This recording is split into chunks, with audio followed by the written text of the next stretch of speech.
Hey, everybody. Welcome back to another episode of SDRescue. I'm Austin Fuller, and I'm joined once again by Grayson Fulbright. And we have got an exciting sequence of emails to review today. Grayson, what are we doing? So, Austin, in episode 29, which was, I believe, 2 episodes ago, I got a really interesting few emails from an individual who had reached out with some pretty high quality emails. And we really dug into, his intro, his follow-up, and kind of left it there. Since then, I've gotten 2 more emails to kind of like give I think a broader picture of what this sequence and what this cadence looks like. And I thought to myself, what better sequence to dig into than one of my favorites so far of the year. So today's episode, I think we're really going to focus less on the copy itself and less on the positioning, which is what we tend to do in these. And we're going to focus instead on the big picture of, how do these 4 emails work together, and how could you change a cadence up to either spark more interest or maybe generate opportunities where email 1 or email 2 didn't. Awesome. So I've actually got episode 29 pulled up, and I think that's where we'll start. We'll jump in. We'll recap where, what we touched on briefly, what the emails were, and then we'll jump on over to the new emails that you're going to reveal here. Let me just share my screen here. I'm going to go to this one right here. We're going to share. We're going to zoom into 150 so the people at home can see what's written. All right. Do we see a Google Doc? We're good, right?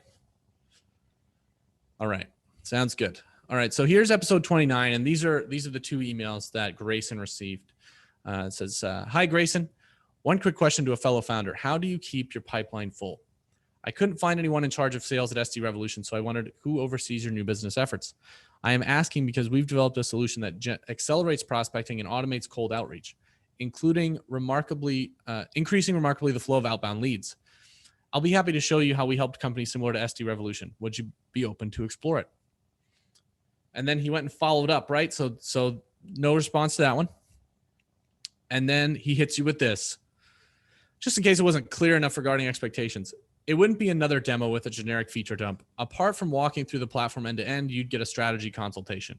You'd learn how to set up a time-efficient process of getting clients 15 minutes a day, get our best practices. We ourselves grew 20% month over month, and see a product which makes outbound super easy to use. I'm sure it'd be valuable for you no matter what you decide afterward. Does that sound at least somewhat interesting? If yes, I can send you a link to our calendar. All right. Do you want to touch on anything there, or do you want to just jump over to your emails? We can go ahead and jump over to the emails we're reviewing today. I think that's a good recap. I can definitely gloss over kind of what we talked about in episode 29, but I'd encourage anyone who hasn't seen it yet to go take a look. It'll be on our YouTube page. But what we talked about in this last episode was really how to use assumptions whenever you're trying to A, introduce yourself and make an impression, and then B, when you're trying to follow up and try to create momentum, create urgency towards like replying or opening and reading the email more. And so we kind of talked about really tightening things up and saying, pick one assumption, pick one angle, and try to really focus on starting the conversation there, because you could always use the rest of the material in the rest of your cadence. And so that's why we're looking at email 3 and 4 today, to try to see where else we could place some value in this 4-step email sequence. Great. All right, cool. So I'll take a stab at reading these 2. So, hi, Grayson. I understand you're busy, but let me convince you that this conversation is worth your time. Got a bullet list here with some quotes. Customer support is great. We are new to coordinating an outbound sales campaign, and the team is fantastic. I wear multiple hats. I am the CEO, CTO, sales, staffing, recruiting, all that. My day is not long enough. Brand helped me automate the process of contacting new customers and finding potential new deals. We're now delivering leads with minimal time input from our staff, which is important in a small team. Grayson, who would be the best person to check if we can set up such a process for SD Revolution as well? And so I didn't respond, of course. This is about 2-3 weeks into the cadence. And so he sends his most recent email, which is, hi, Grayson. I know you wear many hats. So do I. And your to-do list is probably never empty. That's why we designed Brand, to take lead gen off your plate. Using our tool, you need 15 minutes a day to reach 50 prospects with a personalized email campaign, or even someone else could cover that part for you. Replies would still appear in your inbox. You can hire another salesperson, but it takes time, money, and there's a risk of failure. Instead, you can equip your existing team better. We've already worked with plenty of 2 companies. Would it be a waste of time to see if we can help you as well? All right. What do you think, Austin? So I actually, I really like this first line in step 4. I know we don't want to get hung up on the copy too much, but I just want to say that like, this is a good line that shows empathy and understanding, and also like, and it leads with the problem. It doesn't say, hey, we do outsource lead gen. It says, hey, you have a lot of hats. I understand what that is. You have a never ending to-do list. That's why we designed this, to take it off your plate, right? They don't say, hi, we offer lead generation services for small businesses or for software companies specializing in so-and-so industry. We have these 3 clients, you know what I mean? And that's what you get all day with lead gen companies. The one thing that, I mean, that's really good about this sequence is that I would become, now, are there some things that I would tweak or change? Yes. But overall, none of these emails invoke like a polarizing sensation of offense that happens in a lot of emails. And so I think they've demonstrated really well. Lead gen has this, outsourced cold email has this thing where if you're going to prospect and you're selling outsourced cold email, your cold emails better be good. At least they can't suck, right? And I think they pass at least for me, this sequence. Sure, are there fine tunings, things and ways it can improve? Certainly, but it passes the sniff test where I'm like, I don't get offended by this. Yeah, and I think overall, and we kind of touched on this in his or her previous emails, but they're not bad. It's not like they're poorly structured or have too much sales jargon. I do think that they have some structure, they have some focus, and that's good. I think really where I'm trying to focus on when I say big picture is trying to really look here at, I think, the impression salespeople build as they're sending these emails and not getting responses. One of the really interesting things that I noticed about this email cadence is, we talked about this in episode 29. Email 1 was one of my favorites. I almost responded. I immediately resonated. I thought it was personalized. It was a great email. But every email after that in the cadence, I'm actually just going to read just a few of the first words in each section of the email. So email 2, just in case I wasn't clear enough regarding expectations. Email 3, I understand you're busy, but let me convince you. Email 4, Grayson, I know you wear many hats. So do I. When you think about all of those together, and I think about this a lot when I'm either dealing with salespeople who are new at copywriting or dealing with marketers who are new at sales, but you can often get in this position to where, because you're so out of touch with your buyer or you're not really resonating, it almost sounds like you're talking to yourself. Yeah. To where it's like, hey, I understand you're this, but I think that you can help with, I think that I can help with this. We do this, this, and this, and I'm sure that this would be valuable for you. Let me know if you're interested, or who would be the best person. And it's almost like, it's almost like they expect not to be responded to. And you don't want to ever make an impression with someone and that kind of be the benchmark to start it. And you don't want to just go down and further down. Every touch that you make, you really need to be strategic about what is the purpose behind the touch. And not only what is the purpose behind the touch, what is the intended impression we're trying to leave them with when they read this messaging.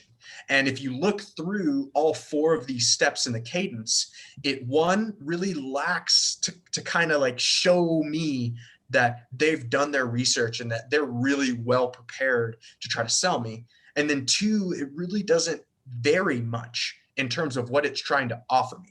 Pretty much every time it's, hey, testimonial, want to get a demo? Hey, demo's not that bad, testimonial. Want to get a demo? Hey, I understand you're busy, but testimonials, want to get a demo.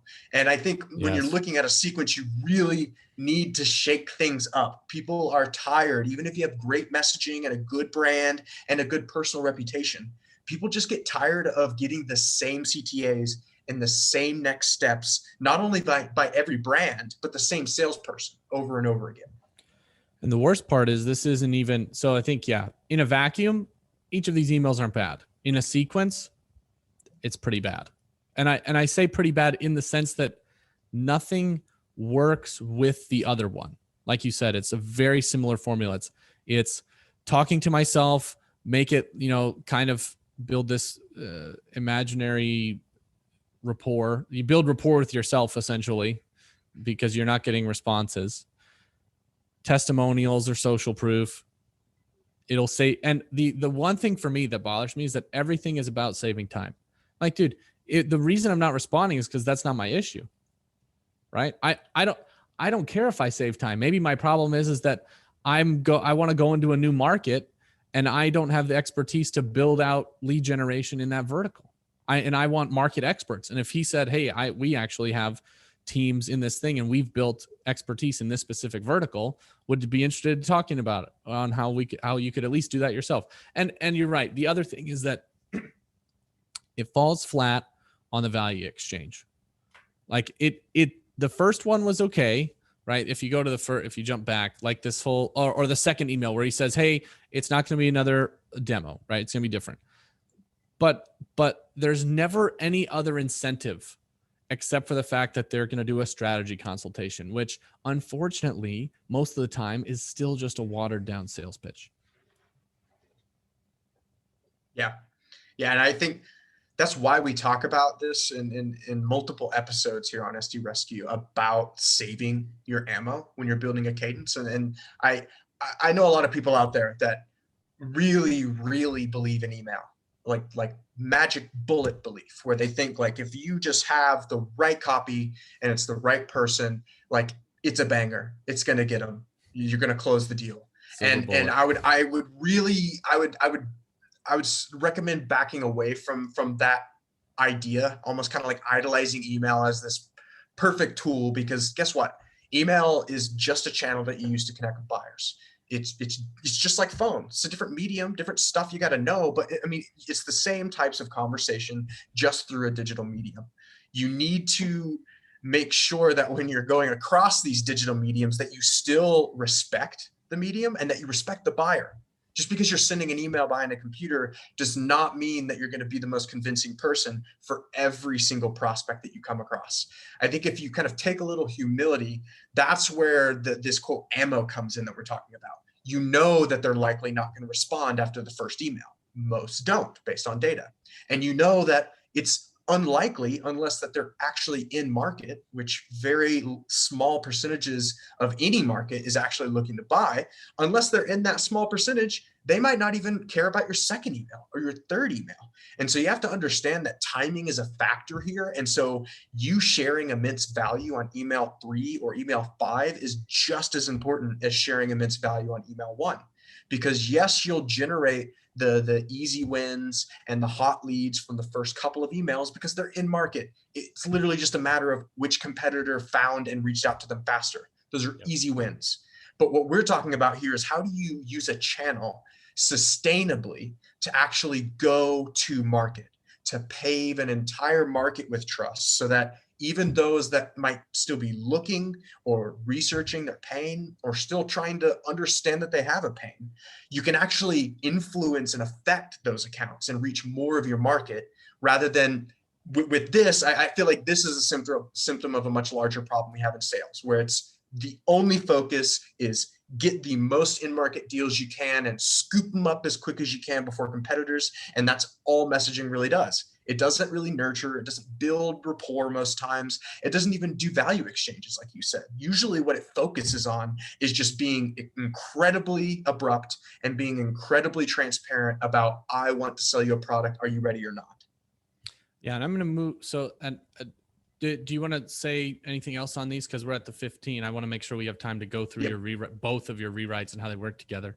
So I do want to take the time to transition, but I think that's a good spot to transition because we can look at the color codes here. I didn't scroll down to the color codes. I'm sorry.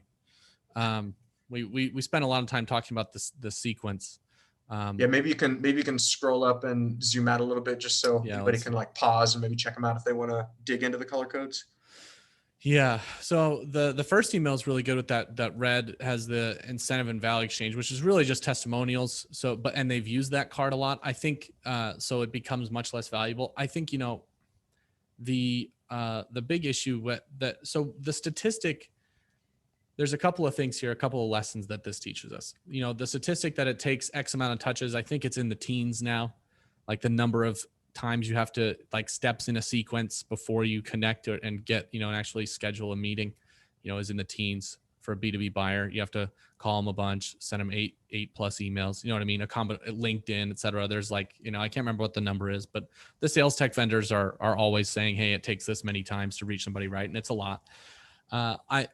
We won't talk so much about why that is, but just knowing that, you made a good point, that just knowing, okay, if on average someone isn't going to book the meeting till step 8, I've got to have good stuff. It's actually kind of like baseball, where like your pitcher has got to be able to last into the 7th and 8th inning before they rotate out, before you make a pitching change in your sequence. You can't pitch 1 inning or 2 innings or 4 innings and expect to get meetings. So I think that's a really good point to make, is that a lot of B2B companies, most B2B companies, maybe, I dare I say it, but I'll just say a lot. They, they have 1 or 2 good pitches.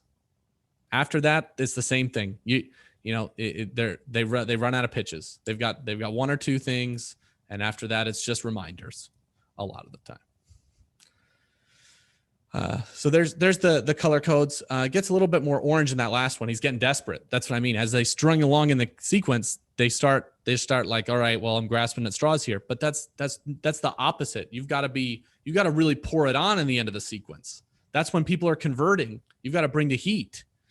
Exactly. You're just now starting to get on the radar. Really? Yeah. On they've started to recognize that you're trying to reach them a couple of times. Exactly. Cool. So here's the rewrites. Okay. We'll show you guys the rewrites here, but do you want to maybe start by, we could reread the rewrites from episode 29? Kind of give a full sequence flow. Oh yeah. Oh, wow. We've got a full sequence here, ladies and gents. A full sequence. So I can read these 2 if you'll read the new ones. Cool.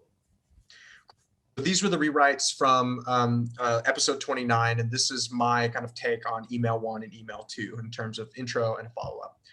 Hey, Grayson, quick question to a fellow founder. How do you keep your pipeline full?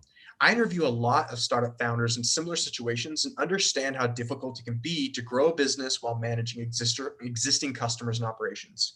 If you'd be open to an interview about your journey at SDRev, I'd be happy to show you the systems we use to help startups, quote, increase remarkably the flow of outbound leads. Would you be interested? So if they don't respond, you follow up and say, hey, I interview founders like you, and I want to showcase your experiences growing SDRev. In exchange, I can show you how to set up a time-efficient process of getting clients, 15 minutes a day, and offer best practices to help make outbound easier for your team. Are you open to connecting about a potential interview?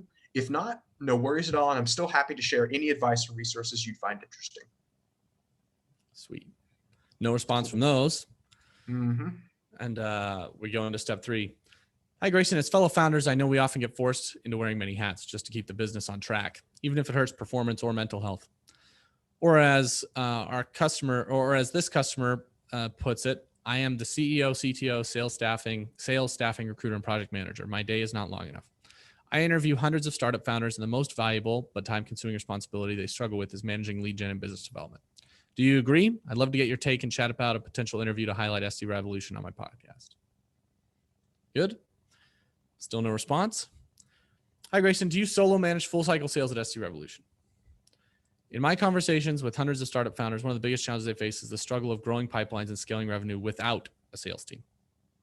I noticed you haven't hired your first rep yet, so I'm hoping to offer a few resources that have helped reduce the workload of selling for other startup founders doing solo sales. Could I send that over to see what you think? Great stuff. So you played the interview angle twice, which is good, right? In all kind of, right? It's a little bit different. The way you position both of the interviews is very different. It reads like a different email, even though you talk about chatting, right? And interviewing. Step 4, I really like, because it talks about a different facet of the problem but it's kind of the same, but it's not the exact same, right? So, you had The other guy was talking about, hey, you're busy. This guy was like, hey, the line that got it for me was, do you solo manage full cycle sales at SD Revolution? Which you go and say later, you haven't hired your first rep. Here's what can help you. Like this step 4 email is very, very good. Like it hits on everything. So first, intrigue ping with the question. I'm going, yeah, I do. I solo manage it. There's no salespeople, because the founder knows he has no salespeople, and he has no salespeople. And then in my conversation with hundreds of startup founders, one of the biggest challenges they face is the struggle of growing pipeline and scaling revenue without a sales team. Instead of saying they don't have enough time in their day, that's a different problem, right? And now you're solving something different. And I think this is what people get stuck on, is they only try to solve one problem and they wonder why people don't respond. Yeah. And the way I almost see it is it's almost kind of like mimicking the discovery process. I figured out early on when I was kind of learning how to do discovery calls that, like, dang it, like you learn all these questions and this structure, and then the calls just kind of go where they go. And you sometimes end up in the same places, but they're all different use cases and situations. And that's real life, whether you're in a discovery call or you're reaching out cold to a buyer. Their situation is their situation. But what you can do is kind of like dig into like what happens in discovery calls. Why do these problems exist? What causes this problem, or why would this type of company want our service and this type of company wouldn't want our service? If you can break all of that down, it's almost like you're kind of like you're trying to almost spear at people in specific stages of the buying cycle. Like you try to spear them with, oh, you don't have enough time, man. And for people who are just, they can't deal with it, okay, they'll probably buy it. Well, maybe they do think they have enough time and they're running it. Okay, well, spear them with something else. Maybe talk about the fact that, hey, you don't have a sales team. That makes it tough to scale. And that's why we talk about having ammo here, is like, really, in my eyes, the most ideal sequence would have messaging that works together but never talks about anything in the same way. It should always be having a specific perspective on how them and this problem specifically and this solution space we're talking about all are relevant and should be in the same kind of mind space. And I think most people forget about that. And again, they narrow in on in-market opportunities. And that's why you generally have a high value first email, a high-ish value second email, and then it trails off to just follow up, remind, because they do all that research, but they do it all for one perfect marketing landing page. They don't know how to actually build a journey. They just know how to copyright the perfect marketing landing page for email one, and it's the killer email. It's the one that gets all the results, and then everything else kind of like tails off, and you need other channels, marketing support, etc. I think the way that I write emails, it tends to be backwards, where I tend to try to imagine that my response is going to be coming in steps 6 through 12. And I hit rocker emails in steps 1 through 4 to actually get those in markets, scoop them up faster than my competitors. But then the rest of my sequence is really more on, okay, if they don't respond by step 4, maybe they have a problem, but they don't know how to solve it or don't know why to solve it. And then maybe later on in the sequence, I'll say, okay, maybe they don't even know that they have a problem. Maybe I need to educate them on what an actual problem looks like in their space. And so that's how I tend to think about cadences as you kind of move from step 1 to step X. Yeah, I think that's a great philosophy. I mean, so I really like what you said about how you write something that, you touch on similar points sometimes, but you never say it in the same way. And I think you demonstrate that really well in email number 2 and 3. Like, I'm not going to break down exactly why they're different or how they're different, but they have similar threads, but are written very different. It's a very different email. It's not just a reminder about the previous email you sent. There's different reasons that you're asking for that interview, right? It's a different angle. And that the variety, and so first off, variety is key, but like you said, the strategy, the understanding what variety to have, because otherwise you're just peppering with meaningless questions or angles, or potentially meaningless, right? If you just have a variety of questions or topics you touch on, you have to have thought, and then you have to have this engineered to go somewhere. And like you said, it relates to where they're at in the buyer's journey, and making sure that the later it gets on in the sequence, you don't start lowering the quality of your emails. You just start asking questions about different things. Like you said, a lot of the times when we're reaching out to buyers cold and they're not responding late into the sequence, it's because their status quo isn't seen as an issue, right? Like that's they don't know they have a problem most of the time. The status quo they believe is the best situation. Whereas somebody later in the process knows their status quo is a problem. And the way you talk to those people is so different, but salespeople don't engineer a sequence about that. And sales management doesn't do a good job of training to that either. I like as sales management, we want people to be like, no, keep hitting them to try and convert them. We see it as a metric driven program because we know that it's not till the 8th or 10th or whatever. And I partially think that the conversion metrics are happening so late because the sequences are email engineered so poorly.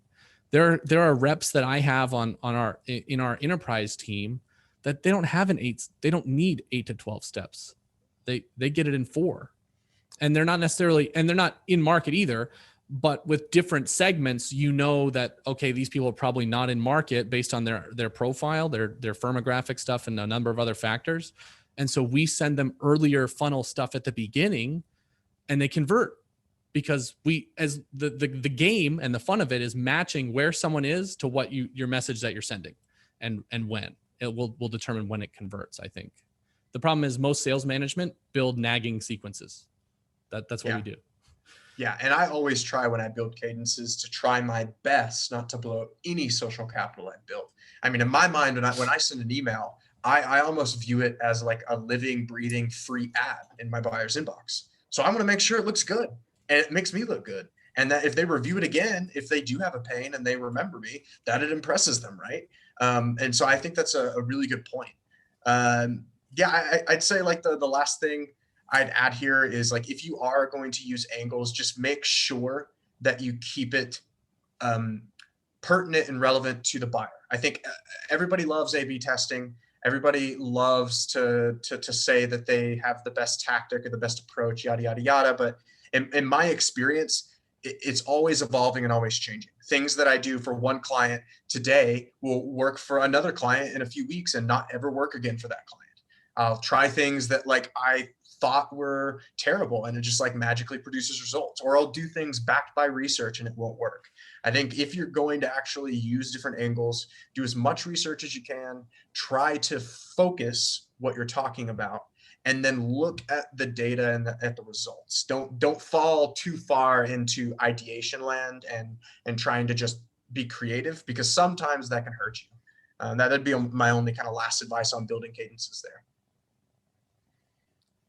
I mean, I think it's great advice. I think this is a fundamental shift for a lot of people, especially in sales management, and especially in an SDR role right now, right? Like, you know, if you're sending an 8 to 10 step sequence and steps 4 through 10 are connection requests, reminder follow-ups, testimonials, videos, people oftentimes we fall short of the medium. We as salespeople are like, oh, I'm going to send them an email with a video in it. That's different, but it's still written to be a reminder about what you said at the first or second email. Right. So that's the fundamental shift to go from like being a novice to entering into like professional and highly skilled territory, is making that shift to actually, and that, to making the shift is, where you get into professional land, and then highly skilled, you're like Grayson, you're engineering things, you're doing things on purpose. You have certain steps that play back on each other. It gets more complicated as you get more skilled at it, but that's how you need to think about your sequence, not just how many times can I pepper somebody with a different format, which is too often the case, as we see here. Well, I do think people would be surprised to realize the value of follow-ups if done in this way, because then we used to do this for clients a lot. If you just have really tight emails like this, and then you do a reminder email in between every few of them, then they work. because it's like value punch, value punch, value punch. Hey, just wanted to follow up on all this value I'm giving you. Value punch. Exactly. You know, it's okay to use reminder emails in moderation.